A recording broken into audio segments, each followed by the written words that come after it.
Slow down, Dad, because you're really starting to confuse me. Well, Alan, it all started yesterday. Now, I arrived at the office just in time to find all my files being carted away to the incinerator. They burned them all, every last scrap. Well, why? What possible reason could she have for doing such a thing? She's bonkers. That's her reason. Did you ask her about it? Well, Randall did. What was her excuse? Well, she just said they took up too much room. They're messy. The ELQ files? That's preposterous. Randall, will you get in here? Yes, sir. Will you tell me what happened yesterday, what my wife said? Well, she spoke to the custodian, sir. My information comes from him.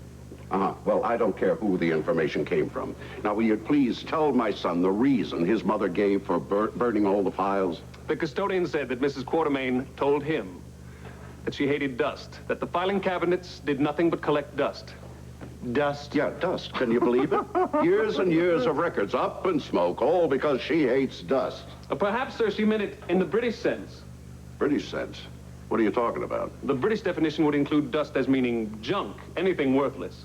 Oh, I never heard of anything so ridiculous in my life. Anyway, if I want a definition, I'll check out Webster myself. But this is Port Charles, not Oxford. Of course, sir. Okay, run along.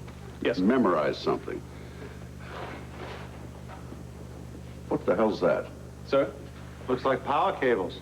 I've been informed they go with the boxes and crates brought in yesterday, sir. She's apparently redoing the empty records room. With electrical cables? Yes, sir. Maybe she's opening a beauty parlor.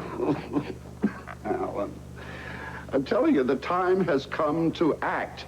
Now, look, I have a lawyer. He's already set to go. All I need are our two signatures to get power of attorney.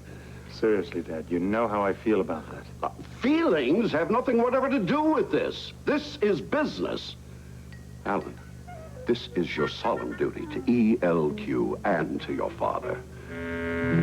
Oh, sorry I'm late, dear. Hello. Don't worry about that. I had a cup of coffee. Oh, that's a good idea. What's this with the cane? What happened? Oh, I just hurt my leg dashing around town on my errands. Not to worry. There you go. Thank you, Rose, dear. You must have read my mind. No, actually, your lips, you looked a little parched when you came in. I'll let you ladies work on that, and I'll be back to get your order. Thank you, Rose.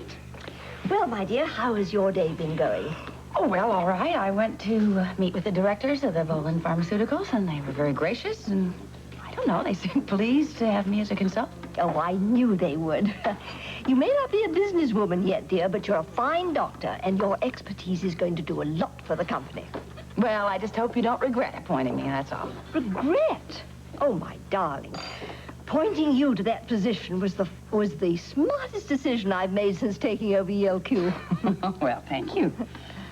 Thank you. I just don't think Edward quite agrees, though. Oh, Edward, oh, leave him to me. He's just jealous of my new power. He'll come around. I still have a few surprises up my sleeve. I'll definitely leave him to you. After all, he's your husband. Talking of husbands, dear, how are things going with you and Alan? Well, I took your advice. I told Alan that he had to sue me for a divorce. Good, good. And is he reacting correctly? Correctly? Well, by this time, he should be confused to the point of inactivity. Well, he hasn't, as a matter of fact, he hasn't done a thing about it. That's what you mean. No, I don't think he ever will, dear. Well, Hannah, what about Susan Moore? I am sure she's coming down hard on him. I'm trying to force him to file. On the contrary, I think that he'll interpret that as nagging, and it'll do his cause more harm than good. Mark my words, dear, this family will one day be back together again. Son, you really believe that, don't you? Now, there's always hope, my dear. And once we women are in control, everything will run smoothly. I promise you. By the way, are you free this afternoon? Well, I had the afternoon off. Why? Well, I've been doing some marvelous things at the company, and I'd love you to come over and see them. If anybody's looking for me, I'm going down to the jail to visit Heather. Send her my best. You want to take the job at the hospital, that's fine. But you don't take it because you think it's going to make you look good, or you think it's going to wash away a bad reputation. So what if you have a bad reputation? It doesn't matter. Then what does matter? What have I got to look forward to? Your future, your happiness, your total recovery with no setbacks. My relationship with Joe. That's right. You're concerned about how he feels about you. You love him, I know that. You've told me that 100 times. But you've got to love yourself first. Otherwise, how can you expect Joe to feel anything for you? You gonna help me get out of here tomorrow? Yes, I will help you get out of here tomorrow. But you've got to promise me that you will always, at least try, to be yourself. I promise. Honest? Huh? Honest. Good girl. And I will be honest tomorrow. Matron?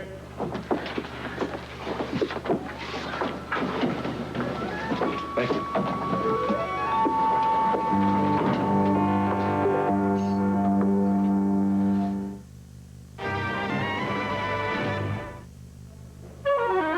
I'll tell you what, you're the one that's crazy. You're possibly thinking of having the woman put away for something so inconsequential? Alan, who said anything about having her put away? You're talking about contacting a lawyer. To get power of attorney, that's all. We'll have her declared incompetent to make any judgment or business decisions. Then what happens? Well, then she can go back to the lifestyle she enjoys most. You know, playing bridge in Palm Beach, going to those art auctions with that loony Lutz lady. Yeah, that's in itself is grounds enough for insanity. I don't know, Dad. It really does seem very rash, truly. Oh, Alan, will you please stop being so sensitive about things? I mean, that upsets my metabolism worse than that damn pastrami. Look, have you forgotten about those oil options? You remember how her dilly-dallying blew that deal? If you've been following the papers lately, you know how that's taken off. Please, Will, you're going off on a tangent. That has nothing to do with present-day business. It has everything to do with it. It's the whole future of ELQ. Okay, Alan, you may not care, but think about the future of your son. Your sons. Alan, are you with me or not? Dad, I can't possibly do what you're suggesting. We'll have to think of some other way to help the situation, that's all. Alan, will you please be sensible? Will you please listen to what I'm saying? I've listened and I've decided. It's out of the question. I am not having my mother declared incompetent. That's the end of it. Now, if you'll excuse me, I've got to go call the hospital. All right, Stacy, keep me posted. Yes, I'll be here in the cafeteria. Nurse Lanham, report to X-ray. Nurse Lanham, report to X-ray. Everything all right? Oh, yes, just a slight emergency on 4 is all. Everything's under control now. Has anyone heard any more news about Mrs. Grant? Word came down this morning that she was formally charged with manslaughter. Well, then that's it. It's hard to believe that it's all over. You know, maybe it isn't over. We know that Mrs. Grant killed Diana. But after all, Heather did break out of that sanitarium with a gun and the intent. And from what I've heard, all Mrs. Grant was trying to do was to protect her daughter. So what crime really is there in that? The DA knows more about the case than we do, Audrey. But we know more about Heather than he does. Mm-hmm. She has a point, Steve. My wife always makes a good point. Mrs. Grant's intentions were of the highest order, so I'm sure that any judge or jury will take that into consideration. For Mrs. Grant's sake, let's hope so.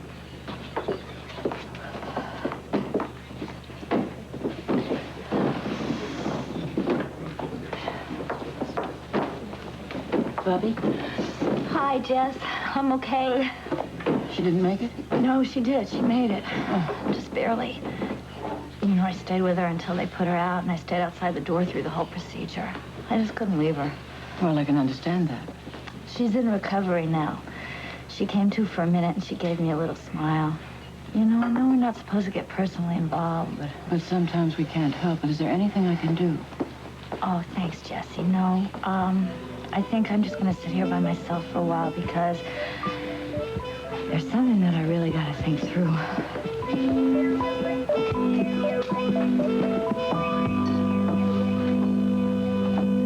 You feel bad about locking my mother up. What about me? She let me be abused, ridiculed, and tortured while she sat on the truth. I suffocated. Oh, just stop it. Now listen to me. No. No. So you can tell me what a wonderful mother I have? No, thank you. Let me tell you something, Joe. I hate her. Do you hear me? I hate my mother. Now pull yourself together for a second, would you? No, not while she sits up there gloating. What's she got to gloat about, Heather? She's miserable. I despise her for it. Just stop it for a second. And you listen to me, because I'm going to tell you something about your mother that you had better understand. Look, one call is all it'll take, Alan. One call to John Kane and your mother is out of our hair. Yes, but not our consciences. Well, since when did you develop a conscience?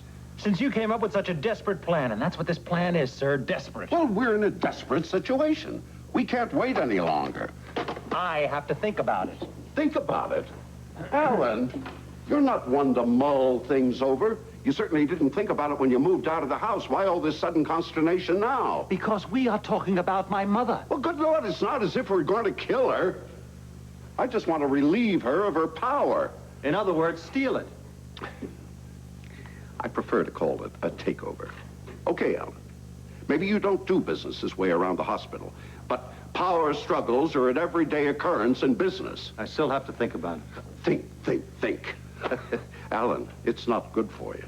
Now, look, take this situation, this relationship with Susan Moore. You certainly didn't think about that when you jumped in. Do you mind leaving her out of this? Oh, would you murder? Trouble in paradise? No, actually, the exact opposite. I happen to be taking up Monica on her suggestion, and I'm going to New York tomorrow to take up her up on what she thought I should do. File for a divorce? I have no idea. Possibly, yes. Boy, I'll bet that's Susan Moore's suggestion more than Monica's. Excuse me, gentlemen. Mrs. Lila Quartermain and Dr. Monica Quartermain are here. What? No trumpets? Oh, who needs trumpets when you have such a handsome young secretary? Thank you, Mrs. Quartermain. That'll be all, Randall. Yes, sir. Excuse me.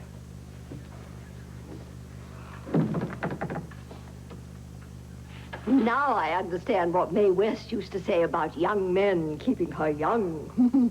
One look at that gorgeous young man is like a tonic. Lila, don't you start chasing my secretary or you're in for deep trouble. Oh, don't worry, darling. He's not my type, really. Besides, I never was a man chaser. What about you, Monica? I think you already know what kind of men I prefer. Actually, it's unfortunate they don't prefer you. Oh, come on. Will you two stop? Lila, what are you doing with a cane? I just noticed it myself. I'm sorry. Are you all right? Oh, yes, dear. Thank you. It's nothing really, darling. I just twisted my knee getting out of the car. Probably from kicking Quartermains. Okay, come on. We've got business to discuss. Oh, have you been doing something that I should know about? No, but you sure as hell have been doing something that I demand to know about. Mainly burning my files. Files that are absolutely irreplaceable. Files that are essential to the smooth running of this corporation. Oh, that. Oh, relax, darling, relax. Relax? How can I relax, Lila, when you're throwing this company into utter chaos? Mother, was it really the dust? Dust. Oh, Alan, oh, Edward, you men, you really are so silly.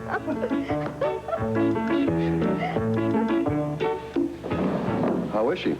She's gonna be fine. Won't be having any children, though. Any facial reconstruction necessary? No, her face will heal just fine. She will have some scars in the abdomen, though. They'll be very minute, though, thanks to Noah's excellent suturing. Has she come around yet? About an hour or so. It'll be even longer than that before we can assess the psychological damage. Well, that's usually the worst complication in these cases. Yeah. I'm gonna have a cup of coffee and then go back up and check her. I'd like to come along, Dr. Bradshaw. I'll wait for you at the front desk. Okay, I'll be right there. Noah, Bobby seems a bit upset. Why don't you go up and talk to her? Yeah, I'm on my way.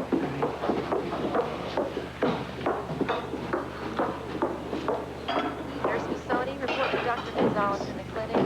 Nurse Missoni, report to Dr. Gonzalez in the clinic. She's all right, isn't she? Yeah. She's in ICU. She's resting well. Oh, I have to go and see her. No, wait a minute, okay?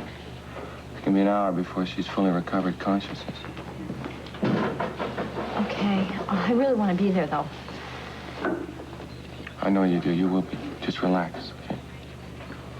Drink your coffee.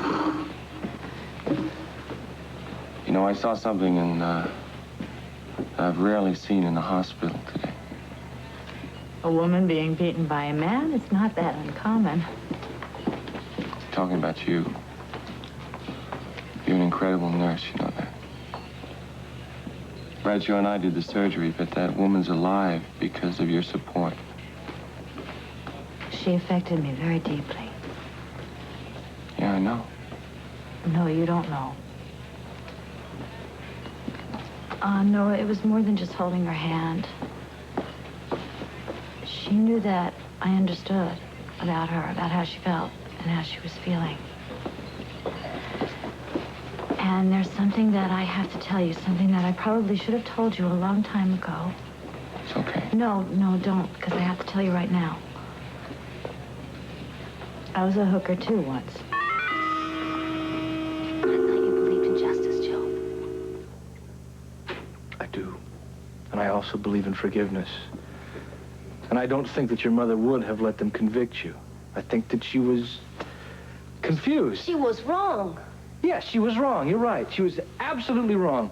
As wrong as any other human being on this earth could be. But she did it out of concern and out of genuine love for you. I don't... Just once in your life, why don't you think of her pain? Why don't you think of her suffering? She hasn't suffered. That woman hasn't lost one night's sleep over this.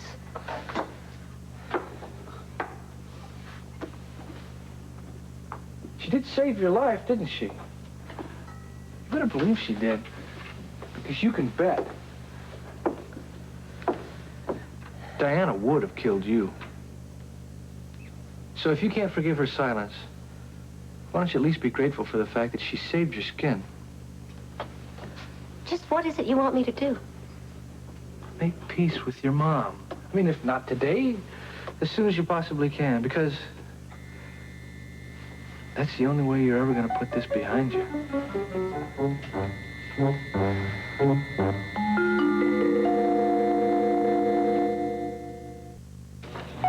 I already knew.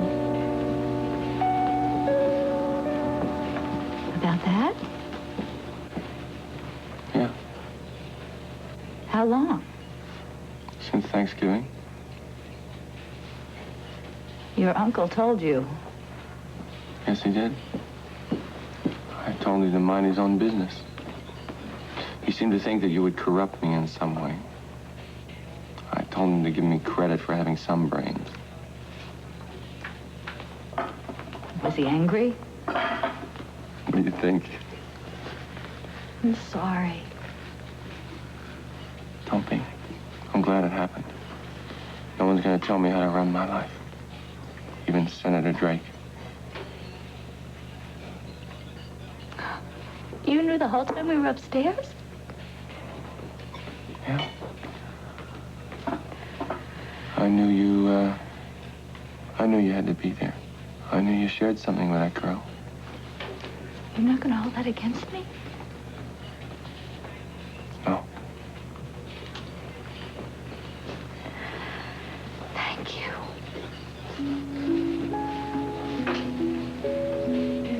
Come on, let's go check on her.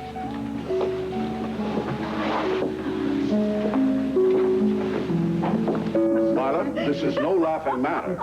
Oh, but your face, dear. You look so bewildered. Infuriated, I think, is a better word. You stay out of this, Monica. Gladly. Lila, I demand to know what's going on here. Now, I have a right to know. Of course you do, dear. Of course you do, and so you shall. Excuse me, sir. These gentlemen insist on delivering these items to Mrs. Quartermain in person. Those are our orders. Over here, gentlemen, please. Right in this little room here, on the table. Thank you.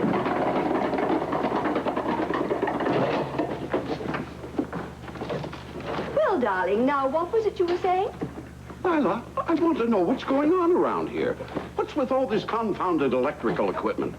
You installing your own electric chair? If you'll calm down, dear, I'll tell you. Better be ready for a big surprise. Okay, I'm ready. Come on, Lila. Well, dear, as you know, for years, Jack Lerner and the other advisors have been urging you to update this company's Port Charles offices and get rid of that dreadfully confusing filing system. It was not that confusing. I understood it. Well, exactly, my dear. That's exactly my point. You understood it, but what if something happened to you? Where would that leave us? Digging through all that dust. There's your dust, Father. Will you keep out of this, Alan? Go on, Lila. Edward, I have brought this company, kicking and screaming, into the 20th century. At last. Over here. Voila! Good Lord. Computers? Not just any computer, sir. A CRT, a cathode ray terminal. At the mere press of a button, you can find all the information you'll ever need. May I presume, Mrs. Quartermain, that it is plugged into the offices in New York and Paris as well? You may certainly presume, Randall, it is. You have quite a prize on your hands, Mr. Quartermain. Oh, yes, a booby prize. Well, what about my files? I mean, this contraption isn't going to work unless it has information plugged into it, is it? Oh, it's all been taken care of, dear. Fed in properly, available whenever you need it. I had that poor little Nancy take care of the programming before you fired her. Randall, when did you first get wind of this? Moments ago, sir, when I checked the records room. It's all wall-to-wall computers now. Everett, dear, have a seat. Oh, you know I can't type, Lila. Well, you two have to get to know each other, Randall. Oh, stand back. Now, this is my damn computer, and I'm going to learn how to run it. That's the spirit, Edward. You're never too old to learn, they say, I think. I'll pretend I never heard that. Well, my dear mother, I think that computerizing is a wonderful idea, and I'll never doubt you again. Thank you, darling. Thank you. I never saw a typewriter keyboard like this in my life. What are all these extra keys for? Is there an owner's manual? Oh, don't worry, dear. A lovely young man from the company will come by and tell you exactly how to use it. Oh, and one other thing. Now what? They tell me it uses very little electricity, and also it collects very little nasty old dust. I don't want to think about my mother right now. Well, you're going to have to face it sometime. Yes, sometime, but not now. I have my hearing to think about. I'm afraid that's out of your hands right now. Dr. Katz came to visit me today. He said he's going to help me. Well, he can recommend, but it's going to be the judge that decides.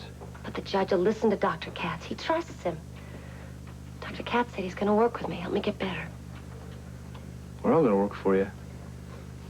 You mean that, Joe? Of course I do. But in the end, it's going to be up to you. Dr. Katz said the same thing. He told me to be myself, and he told me I had to love myself. I know you love me, Joe. I'm going to learn to love me, too. Promise? Promise.